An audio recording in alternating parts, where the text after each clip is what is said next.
शांति 14 December 2025 अव्यक्त महावाक्य पुनरावृत्ति 18 फेब्रुआरी 2008 मुरलीर सारांश विश्वर परिवर्तन पाई शांतिर शक्ति को प्रयोग कर। विश्वर परिवर्तन पाई शांतिर शक्ति को प्रयोग कर। आजी बाप दादा निजर अर्थात विश्व परिवर्तक पितांकर चारिआडर आशार प्रदीप पिलामानंकु देखि हर्षित हेउछंती।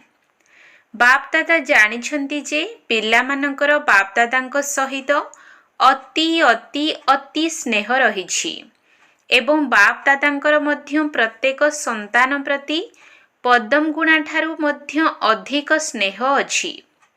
एही स्नेह संगम जुगर सबु समय रे पिलामानंकु मिलिबा सुनिश्चित अटे।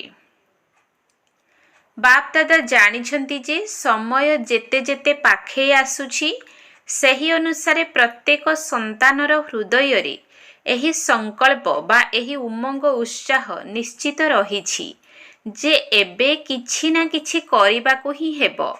काहेकि ना तुमे माने तो देखुछ आजिर दुनिया रे तीनोटी जाक सत्ता बा शक्ति अति हलचल भितरे अछंती।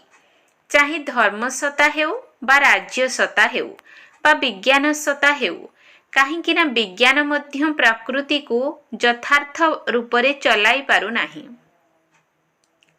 तेणु एही कथा कहउछंती जे ए सबु हेबार ही अछि, काहेकि ना विज्ञानर सत्ता मध्य प्रकृति द्वारा कार्य करुछि।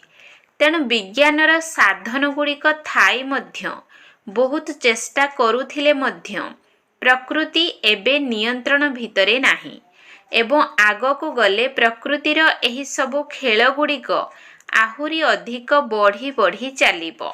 काहेकि ना प्रकृति पाखरे मध्य एबे आदि समयर शक्ति नाही। तेबे एही भली समय रे तुमे माने विचार कर, एबे केउ सत्ता विश्व को परिवर्तन करि परिबो। केवल शांतिर शक्ति ही विश्वर परिवर्तन करिबो। तेणु चारिआडर हलचल को समाप्त करिबा वाला किए? तुमे माने तो जानिछ ना, एहा केवल परमात्मा पालनार अधिकारी आत्मा मानक व्यतीत अन्य केही भी करि परिबे नाही। तेणु तुम समस्तंक भितरे एही उमंग उत्साह रहिछि जे आमे ब्राह्मण आत्मा माने ही बाप दादांकर संगरे मध्य अछु एवं परिवर्तनर कार्य साथी मध्य अटु। बाप दादा विशेष करी अमृत बेलारे एवं सारा दिन भितरे चालिबा बुलिबा समय मध्य देखुछंती जे दुनिया रे तीनोटी जाक सत्ता जेउ भली हलचल भितरे अछंती, सही अनुसारे तुमे शांतिर देवी माने बा देवता माने जेतिकी शक्तिशाली शांतिर प्रयोग करिबा उचित सेथिरे एबे कमी रहिछि। तेणु बाप दादा एबे सबु पिला मानकु एथिपाई उमंग उत्साह देउछंती। जदिउ सेवा क्षेत्र रे बहुत भल प्रचार प्रसार करि चलिछ, किंतु एबे शांतिर शक्ति को आहुरी अधिक चारिआडे खेलाओ। आजी बाजा टिकिए खराब अछि, पुणी भी बाप दादा पिला मानक सहित मिलन न करी रही पारिबे नाही कि पिला माने मध्य रही पारिबे नाही। तेणु बाप दादा एबे विशेष करी एही निर्देश देउछंती जे वर्तमान शांतिर शक्तिर प्रकंपन को चारिआडे विछुरित कर। तेबे तुमे माने तो विशेष करी ब्रह्मा बाबांको एवं जगदम्बांको देखिछ, निजे आदिदेव होई मध्य शांतिर शक्ति को धारण करिबा पाई केते गुप्त पुरुषार्थ करिछंती। तुमर दादी मध्य कर्मातीत हेबा पाई एही कथा उपरे केते दृढ़ रहिथिले। सबु प्रकारर दायित्व भितरे थिले मध्य सेवार योजना गुडी को प्रस्तुत करुथिले मध्य शांतिर शक्ति को जमा करि चलिथिले। आजी बारंबार काश हेउछि, तेबे बाजा जेते भी खराब होई थाउ, किंतु बाप दादांकर स्नेह अछि। तेणु जेते बड़ सेवार दायित्व होई थाउ ना काहेकि, किंतु सफलतार प्रत्यक्ष फल शांतिर शक्ति बिना जेतिकी मिलिबा दरकार सेतिकी मिली परिबो नाही एवं निज पाई सारा कल्पर प्रारब्ध मध्य ଶାନ୍ତିର ଶକ୍ତି ଆଧାରରେ ହିଁ ଜମା କରିପାରିବ। ସେଥିପାଇଁ ଏବେ ସମସ୍ତଙ୍କୁ ନିଜ ପ୍ରତି ସାରା କଳ୍ପର ପ୍ରାରବ୍ଧ ରାଜ୍ୟପଦର ଏବଂ ପୂଜ୍ୟପଦର ଜମା କରିବାର ସମୟ ବର୍ତ୍ତମାନ ହିଁ ଅଟେ। କାହିଁକି ନା ଆଗକୁ ଆହୁରି ଖରାପ ସମୟ ଆସିବାର ଅଛି। ଏହିଭଳି ସମୟରେ ଶାନ୍ତିର ଶକ୍ତି ଦ୍ୱାରା ଟଚିଂ ପାୱାର ଏବଂ କ୍ୟାଚିଂ ପାୱାର ଅର୍ଥାତ୍ ଅନୁଭବ କରିବାର ଶକ୍ତି ଏବଂ ଗ୍ରହଣ କରିବାର ଶକ୍ତି ବହୁତ ଆବଶ୍ୟକତା ପଡ଼ିବ। ଆଗକୁ ଏଭଳି ସମୟ ଆସିବ ଯାହାକି ଏହି ସବୁ ସାଧନ ଗୁଡ଼ିକ କୌଣସି କାର୍ଯ୍ୟ କରିପାରିବ ନାହିଁ। କେବଳ ଆଧ୍ୟାତ୍ମିକ ବଳ ଏବଂ ବାପଦାଦାଙ୍କର ନିର୍ଦ୍ଦେଶ ଗୁଡ଼ିକର ପ୍ରେରଣା ହିଁ କାର୍ଯ୍ୟ କରାଇପାରିବ। ତେଣୁ ନିଜେ ନିଜକୁ ଚେକ୍ କର। ଏହିଭଳି ସମୟରେ ମୋର ମନ ବୁଦ୍ଧିରେ ବାପଦାଦାଙ୍କର ଟଚିଂ ଆସିପାରିବ ତ? ଏଥିରେ ବହୁତ କାଳର ଅଭ୍ୟାସର ଆବଶ୍ୟକତା ରହିଛି। ଏହାର ଆଧାର ହେଲା ମନ ଏବଂ ବୁଦ୍ଧି। କେବେ କେବେ ନୁହେଁ, ସଦାସର୍ବଦା ସ୍ପଷ୍ଟ ଏବଂ ସ୍ୱଚ୍ଛ ରହିବା ଦରକାର। ଏବେ କେବଳ ରିହର୍ସାଲ ଅର୍ଥାତ୍ ଅଭ୍ୟାସ କରିବା ବଢ଼ି ବଢ଼ି ଚାଲିବ। ଏହାପରେ ଗୋଟିଏ ସେକେଣ୍ଡ ଭିତରେ ରିଅଲ ଅର୍ଥାତ୍ ପ୍ରକୃତ ବିନାଶ ହୋଇଯିବ। ଟିକିଏ ବି ଯଦି ମନରେ ବା ବୁଦ୍ଧିରେ କୌଣସି ବି ଆତ୍ମା ପ୍ରତି ବା କୌଣସି କାର୍ଯ୍ୟ ପ୍ରତି ବା କୌଣସି ସହଯୋଗୀ ସାଥୀ ପ୍ରତି ଟିକିଏ ବି ନକାରାତ୍ମକ ଭାବନା ରହିଥିବ, ତେବେ ତାକୁ କ୍ଲିନ୍ ଏବଂ କ୍ଲିଅର ବୁଦ୍ଧି କୁହାଯିବ ନାହିଁ। ସେଥିପାଇଁ ବାପଦାଦା ଏଥିପ୍ରତି ବିଶେଷ ଧ୍ୟାନ ଆକର୍ଷଣ କରାଉଛନ୍ତି। ତେଣୁ ଚେକ୍ କର, ସାରାଦିନ ଭିତରେ ସାଇଲେନ୍ସ ପାୱାର ଅର୍ଥାତ୍ ଶାନ୍ତିର ଶକ୍ତି କେତେ ଜମା କରିଛି। ସେବା କରୁଥିଲେ ମଧ୍ୟ ଯଦି ବାଣୀରେ ଶାନ୍ତିର ଶକ୍ତିର କମି ରହିଥିବ, ତେବେ ସଫଳତା ରୂପୀ ପ୍ରତ୍ୟକ୍ଷ ଫଳ ଯେତିକି ଚାହୁଁଥିବ ସେତିକି ମିଳିବ ନାହିଁ। ମେହନତ ଅଧିକ ଲାଗିବ, ଫଳ କମ୍ ମିଳିବ। ତେଣୁ ସେବା କର, କିନ୍ତୁ ଶାନ୍ତିର ଶକ୍ତି ସମ୍ପନ୍ନ ସେବା କର, ଯାହାଦ୍ୱାରା ଆଶାଠାରୁ ଅଧିକ ଫଳ ମିଳିବ। ତେଣୁ ବାରମ୍ବାର ଚେକ୍ କର। ବାକି ବାପଦାଦାଙ୍କୁ ଖୁସି ଲାଗୁଛି ଯେ ଦିନକୁ ଦିନ ଯେଉଁମାନେ ବି ଯେଉଁଠି ବି ସେବା କରୁଛନ୍ତି ସେମାନେ ବହୁତ ଭଲ ସେବା କରୁଛନ୍ତି। କିନ୍ତୁ ନିଜ ପ୍ରତି ଶାନ୍ତିର ଶକ୍ତିକୁ ଜମା କରିବା ଉପରେ ଏବଂ ପରିବର୍ତ୍ତନ ଉପରେ ଆହୁରି ଅଧିକ ଧ୍ୟାନ ଦିଅ। ଏବେ ତ ସାରା ଦୁନିଆ ଖୋଜିବାରେ ଲାଗିଛି ଯେ ପ୍ରକୃତରେ ବିଶ୍ୱ ପରିବର୍ତ୍ତନର ନିମିତ୍ତ କିଏ ହେବ। କାହିଁକି ନା ଦିନକୁ ଦିନ ଦୁଃଖ ଏବଂ ଅଶାନ୍ତି ବଢ଼ିବାରେ ଲାଗିଛି ଏବଂ ଆହୁରି ବଢ଼ିବ ମଧ୍ୟ। ତେଣୁ ଭକ୍ତ ଆତ୍ମାମାନେ ନିଜର ଇଷ୍ଟଦେବମାନଙ୍କୁ ମନେ ପକାଉଛନ୍ତି। କେହି ତ ଅତ୍ୟଧିକ ଦୁଃଖ ଅଶାନ୍ତିରେ ଜୀବନ ବିତାଉଛନ୍ତି। ଧର୍ମଗୁରୁମାନଙ୍କ ପ୍ରତି ମଧ୍ୟ ସମସ୍ତଙ୍କର ଦୃଷ୍ଟି ଯାଉଛି ଏବଂ ବୈଜ୍ଞାନିକମାନେ ମଧ୍ୟ ଏହି କଥା ଭାବୁଛନ୍ତି ଯେ କିପରି କରିବୁ, କ'ଣ କରିବୁ, ଆଉ କେତେ ଦିନ ଏହିଭଳି ଚାଲିବ। ତେବେ ଏମାନଙ୍କୁ ଉତ୍ତର ଦେବାବାଲା କିଏ? ସମସ୍ତଙ୍କର ଦିଲ୍ ଭିତରେ ଏହି ଶବ୍ଦ ଗୁଞ୍ଜରିତ ହେଉଛି ଯେ ପ୍ରକୃତରେ ସ୍ୱର୍ଣ୍ଣିମ ପ୍ରଭାତ କେବେ ଆସିବ। ତେବେ ତୁମେମାନେ ତ ଆଣିବ ନା, ହଁ ନା ନାହିଁ? ହାତ ଉଠାଅ। ଯେଉଁମାନେ ଭାବୁଛନ୍ତି ଆମେ ହିଁ ନିମିତ୍ତ ଅଟୁ। କ'ଣ ନିମିତ୍ତ ଅଟ ତ? ଆଚ୍ଛା, ଯଦି ଏତେ ଜଣ ନିମିତ୍ତ ଅଟ, ତେବେ କେତେ ସମୟ ଭିତରେ ହୋଇଯିବା ଦରକାର? ଏଥିରେ ତୁମେମାନେ ଖୁସି ହୋଇଯାଉଛ ଏବଂ ବାପଦାଦା ମଧ୍ୟ ଖୁସି ହୋଇଯାଉଛନ୍ତି। ଦେଖ, ଏହିଭଳି ସୁବର୍ଣ୍ଣ ସୁଯୋଗ ସମସ୍ତଙ୍କୁ ସୁବର୍ଣ୍ଣ ସମୟ ଅନୁରୂପକ ହିଁ ପ୍ରାପ୍ତ ହୋଇଛି। ଏବେ ସମସ୍ତେ ପରସ୍ପର ମିଶି ଯେପରି ସେବାର ମିଟିଂ ସବୁ କରୁଛ, ସମସ୍ୟାଗୁଡ଼ିକୁ ସମାଧାନ କରିବା ପାଇଁ ମଧ୍ୟ ମିଟିଂ କରୁଛ, ସେହିପରି ଏହାର ମଧ୍ୟ ମିଟିଂ କର, ଯୋଜନା ତିଆରି କର। ଯୋଗ ଏବଂ ସେବା। ଯୋଗର ଅର୍ଥ ହେଲା ଶାନ୍ତିର ଶକ୍ତି ଏବଂ ତାହା ମଧ୍ୟ ସେତେବେଳେ ପ୍ରାପ୍ତ ହୋଇପାରିବ ଯେତେବେଳେ ତୁମେ ବହୁତ ଉଚ୍ଚ ସ୍ଥିତିରେ ରହିବ। ଯେପରି କୌଣସି ଉଚ୍ଚ ସ୍ଥାନରେ ଛିଡ଼ା ହୋଇଗଲେ ସବୁ ଜିନିଷ ସ୍ପଷ୍ଟ ଭାବରେ ଦେଖିହୁଏ, ସେହିପରି ତୁମର ସବୁଠାରୁ ଉଚ୍ଚ ସ୍ଥିତି କ'ଣ? ପରମ ଧାମର ସ୍ଥିତି। ସେବା ଶେଷ କରିଲ, ତାପରେ ସର୍ବୋଚ୍ଚ ସ୍ଥାନ ପରମ ଧାମକୁ ଯାଇ ବାବାଙ୍କ ସାଥିରେ ବସିପଡ଼। ଯେପରି କେହି ଯଦି ଥକିଯାଏ, ତେବେ 5 ମିନିଟ୍ ପାଇଁ ହେଉ ପଛକେ କେଉଁଠି ଶାନ୍ତିରେ ବସିପଡ଼େ, ଯାହାଦ୍ୱାରା କିଛିଟା ପରିବର୍ତ୍ତନ ଅନୁଭବ ହୁଏ।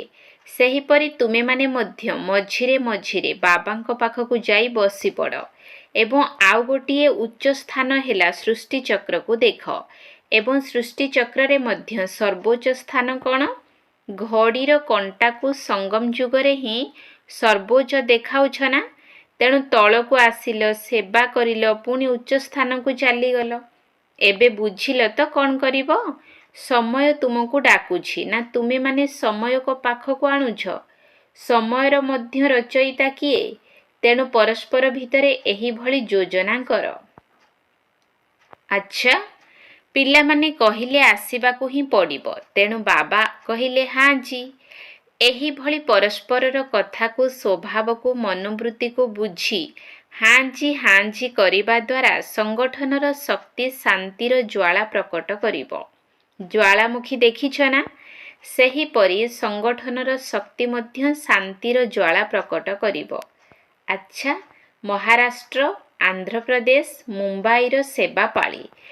ଯେହେତୁ ନାମ ହିଁ ମହାରାଷ୍ଟ୍ର ଅଟେ, ତେଣୁ ମହାରାଷ୍ଟ୍ରକୁ ଡ୍ରାମା ଅନୁସାରେ ବିଶେଷ ଭାବରେ ସୁବର୍ଣ୍ଣ ଉପହାର ପ୍ରାପ୍ତ ହୋଇଛି। ତାହା କ'ଣ ଜାଣିଛ? ବ୍ରହ୍ମା ବାବା ଏବଂ ମା ଅର୍ଥାତ୍ ମମ୍ମାଙ୍କର ପ୍ରତ୍ୟକ୍ଷ ପାଳନା ମହାରାଷ୍ଟ୍ରକୁ ମିଳିଛି। ଦିଲ୍ଲୀ ଏବଂ ଉତ୍ତରପ୍ରଦେଶକୁ ମଧ୍ୟ ମିଳିଛି, କିନ୍ତୁ ମହାରାଷ୍ଟ୍ରକୁ ଅଧିକ ମିଳିଛି। ତେବେ ମହାରାଷ୍ଟ୍ର ମହା ତ ନିଶ୍ଚିତ ଅଟେ, କିନ୍ତୁ ଏବେ କ'ଣ କରିବ? ମହାରାଷ୍ଟ୍ରର ସମସ୍ତେ ମିଶି ଏଭଳି ଯୋଜନା କର, ଏଭଳି ମିଟିଂ କର ଯେଉଁଥିରେ ସମସ୍ତଙ୍କର ଏକ ପ୍ରକାରର ସ୍ୱଭାବ, ଏକାଭଳି ସଂସ୍କାର, ଗୋଟିଏ ହିଁ ସେବାର ଲକ୍ଷ୍ୟ ବା ଶାନ୍ତିର ଶକ୍ତିକୁ କିପରି ଚାରିଆଡ଼େ ଖେଳାଇ ପାରିବ ତାର ଯୋଜନା ପ୍ରସ୍ତୁତ କର। କ'ଣ ଏହିଭଳି କରିବ ତ? କରିବ ତ? ଆଚ୍ଛା, ବାପ ଦାଦାଙ୍କୁ ଗୋଟିଏ ମାସ ପରେ ରିପୋର୍ଟ ଦେବ ଯେ କ'ଣ ସବୁ ଯୋଜନା କରିଛ।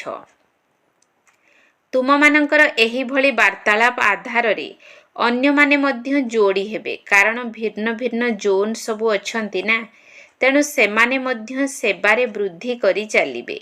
ସେଥିରେ ମୂଳ ଆଧାର ତୁମେ ହୁଅ ଏବଂ ଅନ୍ୟମାନେ ମଧ୍ୟ ଏଥିରେ ଭାଗ ନେବେ। କ'ଣ ସାହସ ଅଛି ତ? ଟିଚରମାନେ ସାହସ ଅଛି ତ? ପ୍ରଥମ ଧାଡ଼ିବାଲା କୁହ, ସାହସ ଅଛି ତ?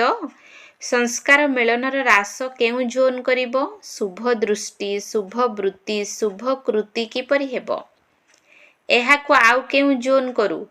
ଯଦି କୌଣସି ଆତ୍ମା ନିଜର ସଂସ୍କାରକୁ ନିଜେ ପରିବର୍ତ୍ତନ କରିପାରୁନାହିଁ, ଚାହୁଁଛି କରିବା ପାଇଁ କିନ୍ତୁ କରିପାରୁନାହିଁ, ତେବେ ସେମାନଙ୍କ ପ୍ରତି ଦୟାଳୁ ହୋଇ କ୍ଷମା, ସହଯୋଗ ଏବଂ ସ୍ନେହ ଦେଇ କିପରି ନିଜର ବ୍ରାହ୍ମଣ ପରିବାରକୁ ଶକ୍ତିଶାଳୀ କରିବୁ, ଆଉ ଗୋଟିଏ ଜୁନ୍ ଏହାର ଯୋଜନା କରୁ।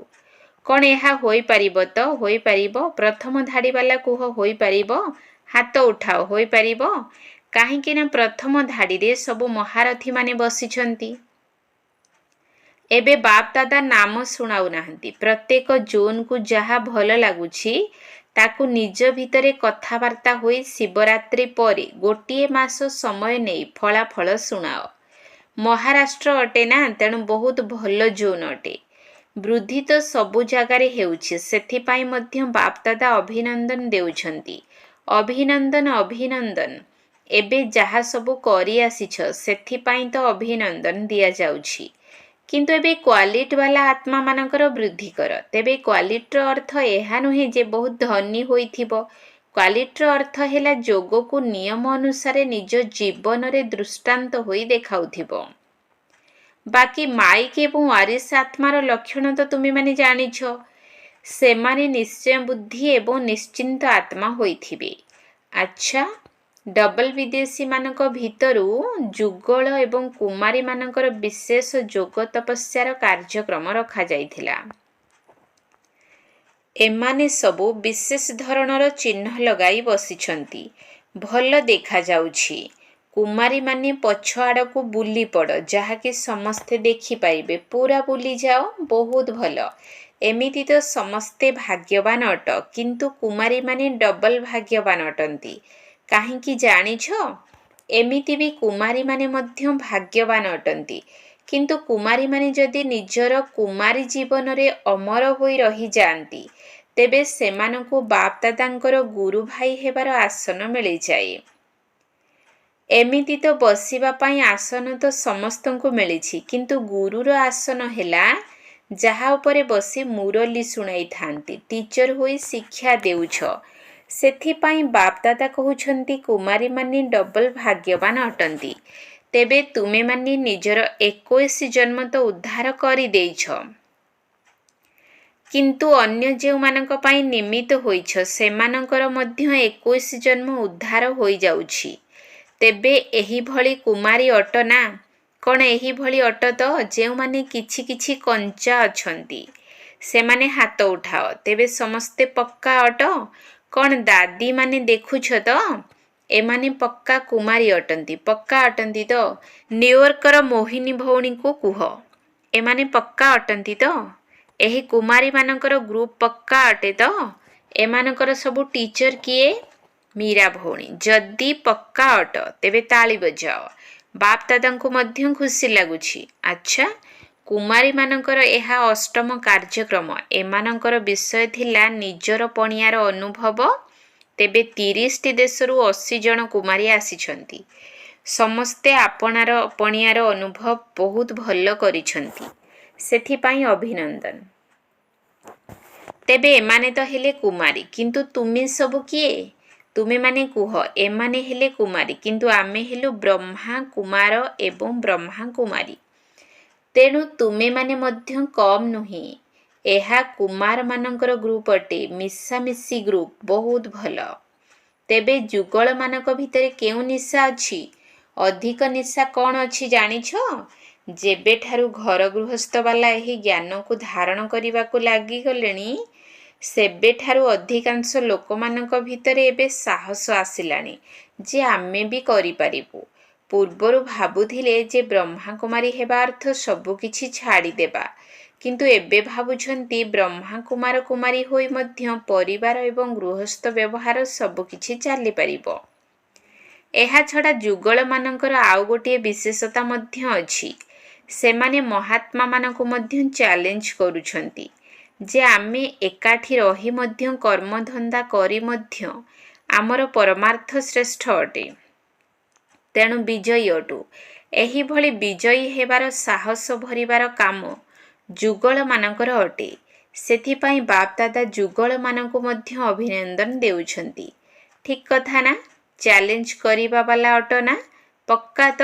ଯଦି କେହି ତୁମ ପାଖକୁ ଗ୍ରୁପ ରୂପରେ ଆସି ଯାଞ୍ଚ କରିବ, ତେବେ ତାକୁ କୁହ ଯେତେ ଯାଞ୍ଚ କରିବାର ଅଛି କର। କ'ଣ ସାହସ ଅଛି ତ? ଅଛି ତ? ହାତ ଉଠାଅ।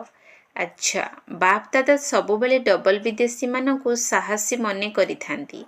କାହିଁକି ଜାଣିଛ? ବାପଦାଦା ଦେଖୁଛନ୍ତି ସେମାନେ ଚାକିରି ଆଦି ମଧ୍ୟ କରୁଛନ୍ତି, ପ୍ରତିଦିନ ମୁରଲି କ୍ଲାସ୍ ମଧ୍ୟ କରୁଛନ୍ତି ଏବଂ କେହି କେହି ତ କ୍ଲାସ୍ କରାଉଛନ୍ତି ମଧ୍ୟ। ତା ସହିତ ସେଣ୍ଟରର ସବୁ ପ୍ରକାର ସେବାରେ ମଧ୍ୟ ସହଯୋଗ କରୁଛନ୍ତି। ସେଥିପାଇଁ ବାପଦାଦା ସେମାନଙ୍କୁ ଅଲରାଉଣ୍ଡର ଗ୍ରୁପର ଉପାଧି ଦେଉଛନ୍ତି। ଆଚ୍ଛା, ଏହିଭଳି ସର୍ବଦା ଆଗକୁ ଆଗକୁ ବଢ଼ି ଚାଲ ଏବଂ ଅନ୍ୟମାନଙ୍କୁ ମଧ୍ୟ ବଢ଼ାଇ ଚାଲ। ଆଚ୍ଛା, ଟିଚରମାନଙ୍କ ସହିତ। ଟିଚରମାନେ ଠିକ୍ ଅଛି ତ? ବହୁତ ଟିଚର ଆସିଛନ୍ତି, ବହୁତ ଭଲ କଥା। ଦେଖ, ବାବାଙ୍କ ସମାନ ଉପାଧି ତୁମମାନଙ୍କୁ ମଧ୍ୟ ମିଳିଛି। ବାବା ମଧ୍ୟ ଟିଚର ହୋଇ ଆସୁଛନ୍ତି। ତେଣୁ ଟିଚରର ଅର୍ଥ ହେଲା ସ୍ୱ ଅନୁଭବ ଆଧାରରେ ଅନ୍ୟମାନଙ୍କୁ ମଧ୍ୟ ଅନୁଭବୀ କରିବା। ଅନୁଭବର ଅଧିକାରୀ ପଣିଆ ହିଁ ସବୁଠାରୁ ଶ୍ରେଷ୍ଠ ଅଟେ। ଯଦି ଥରେ ମାତ୍ର ବି କୌଣସି କଥାର ଅନୁଭବ କରି ନିଆଯାଏ, ତେବେ ସାରା ଜୀବନ ଭୁଲି ହୁଏ ନାହିଁ। ଶୁଣିଥିବା କଥା ବା ଦେଖିଥିବା କଥା ଭୁଲି ହୋଇଯାଏ, କିନ୍ତୁ ଅନୁଭବ କରିଥିବା କଥା କେବେ ବି ଭୁଲି ହୁଏ ନାହିଁ। ତେବେ ଟିଚର ହେବା ଅର୍ଥ ନିଜେ ଅନୁଭବୀ ହୋଇ ଅନ୍ୟମାନଙ୍କୁ ଅନୁଭବୀ କରିବା। ଏହି କାମ କରୁଛ ନା? ଭଲ କଥା। ଯଦି କୌଣସି କଥାରେ ଅନୁଭବରେ କମି ରହିଥିବ, ତେବେ ତାକୁ 1 ମାସ ଭିତରେ ଭରିନିଅ। ତାପରେ ବାପଦାଦା ଫଳାଫଳ ଚେକ୍ କରିବେ। ଆଚ୍ଛା, ଚାରିଆଡ଼ର ବାପଦାଦାଙ୍କର ହୃଦୟ ସିଂହାସନ ଅଧିକାରୀ ଏବଂ ବିଶ୍ୱ ରାଜ୍ୟ ସିଂହାସନ ଅଧିକାରୀ, ସର୍ବଦା ନିଜର ଶାନ୍ତିର ଶକ୍ତିକୁ ଆଗକୁ ବଢ଼ାଇବା ସହିତ ଅନ୍ୟମାନଙ୍କୁ ଆଗକୁ ବଢ଼ାଇବାର ଉମଙ୍ଗ ଉତ୍ସାହ ଦେଉଥିବା, ସର୍ବଦା ନିଜେ ଖୁସିରେ ରହିବା ସହିତ ଅନ୍ୟମାନଙ୍କୁ ମଧ୍ୟ ଖୁସିର ଉପହାର ଦେଉଥିବା, ଚାରିଆଡ଼ର ବାପ୍ ଦାଦାଙ୍କର ଭାଗ୍ୟବାନ ଗେହ୍ଲା ପିଲାମାନଙ୍କୁ ବାପ୍ ଦାଦାଙ୍କର ସ୍ନେହ ସମ୍ପନ୍ନ ଶୁଭେଚ୍ଛା ଏବଂ ଶୁଭ ଆଶୀର୍ବାଦ ସହିତ ନମସ୍ତେ। ଆତ୍ମିକ ସନ୍ତାନମାନଙ୍କର ଆତ୍ମିକ ବାପ୍ ଦାଦାଙ୍କୁ ନମସ୍ତେ ନମସ୍ତେ ନମସ୍ତେ। ସୁପ୍ରଭାତ। ବରଦାନ। ସବୁ ପ୍ରକାରର କଣ୍ଡିସନରେ ଅର୍ଥାତ୍ ପରିସ୍ଥିତିରେ ସୁରକ୍ଷିତ ରହୁଥିବା ଏୟାର କଣ୍ଡିସନ ଟିକେଟର ଅଧିକାରୀ ଭବ। ସବୁ ପ୍ରକାରର କଣ୍ଡିସନରେ ଅର୍ଥାତ୍ ପରିସ୍ଥିତିରେ ସୁରକ୍ଷିତ ରହୁଥିବା ଏୟାର କଣ୍ଡିସନ ଟିକେଟର ଅଧିକାରୀ ଭବ। ଏୟାର କଣ୍ଡିସନର ଟିକେଟ ସେହି ପିଲାମାନଙ୍କୁ ମିଳୁଛି ଯେଉଁମାନେ ଏଠାରେ ସବୁ କଣ୍ଡିସନରେ ସୁରକ୍ଷିତ ରହୁଛନ୍ତି। ଯେକୌଣସି ପରିସ୍ଥିତି ହେଉ ବା ସମସ୍ୟା ହେଉ, କିନ୍ତୁ ସବୁ ପ୍ରକାରର ସମସ୍ୟାକୁ ଗୋଟିଏ ସେକେଣ୍ଡ ଭିତରେ ଅତିକ୍ରମ କରିବାର ସାର୍ଟିଫିକେଟ୍ ଦରକାର। ଯେପରି ସେ ଟିକେଟ ପାଇଁ ପଇସା ଦେଉଛ, ସେହିପରି ଏଠାରେ ମଧ୍ୟ ସଦା ବିଜୟୀ ହେବାର ପଇସା ଦରକାର, ଯାହାଦ୍ୱାରା ତୁମକୁ ଟିକେଟ ମିଳିପାରିବ। ତେବେ ଏହି ଧନ ପ୍ରାପ୍ତି କରିବା ପାଇଁ ମେହନତ କରିବାର ଆବଶ୍ୟକତା ନାହିଁ। କେବଳ ସଦାସର୍ବଦା ବାବାଙ୍କ ସାଥିରେ ରହିଥାଅ, ଯାହାଦ୍ୱାରା ଅଗଣିତ ଧନ ରୋଜଗାର ହୋଇ ଚାଲିବ। ସ୍ଲୋଗାନ। ପରିସ୍ଥିତି ଯେମିତିକା ହେଉନା କାହିଁକି, ପରିସ୍ଥିତି ଚାଲିଯାଉ କିନ୍ତୁ ଖୁସି ନ ଯାଉ। ପରିସ୍ଥିତି ଯେମିତିକା ହେଉନା କାହିଁକି, ପରିସ୍ଥିତି ଚାଲିଯାଉ କିନ୍ତୁ ଖୁସି ନ ଯାଉ। ଅବ୍ୟକ୍ତ ଇସାରା। ଏବେ ସମ୍ପନ୍ନ ବା କର୍ମାତୀତ ହେବାର ତୀବ୍ର ଇଚ୍ଛା ପ୍ରକଟ କର। ଯେପରି ତୁମର ରଚନା କଇଁଛ ଗୋଟିଏ ସେକେଣ୍ଡ ଭିତରେ ନିଜର ସବୁ ଅଙ୍ଗକୁ ନିଜ ଭିତରେ ଏକତ୍ରିତ କରିଦିଏ, ଅର୍ଥାତ୍ ଏକତ୍ରୀକରଣର ଶକ୍ତି ତୁମର ରଚନା ଭିତରେ ମଧ୍ୟ ରହିଛି। ତୁମେ ମାଷ୍ଟର ରଚୟିତା ପିଲାମାନେ ଏକତ୍ରୀକରଣର ଶକ୍ତି ଆଧାରରେ ଗୋଟିଏ ସେକେଣ୍ଡ ଭିତରେ ସର୍ବ ସଂକଳ୍ପକୁ ଏକତ୍ରିତ କରି ଗୋଟିଏ ସଂକଳ୍ପରେ ସ୍ଥିତ ହୋଇଯାଅ। ଯେତେବେଳେ ତୁମେ ସମସ୍ତ କର୍ମେନ୍ଦ୍ରିୟ ଦ୍ୱାରା କରୁଥିବା କର୍ମ ସ୍ମୃତିଠାରୁ ଊର୍ଦ୍ଧ୍ୱରେ ଏକମାତ୍ର ଆତ୍ମିକ ସ୍ୱରୂପରେ ସ୍ଥିତ ହୋଇଯିବ, ସେତେବେଳେ ଯାଇ କର୍ମାତୀତ ଅବସ୍ଥାର ଅନୁଭବ ହେବ। ଓମ୍ ଶାନ୍ତି।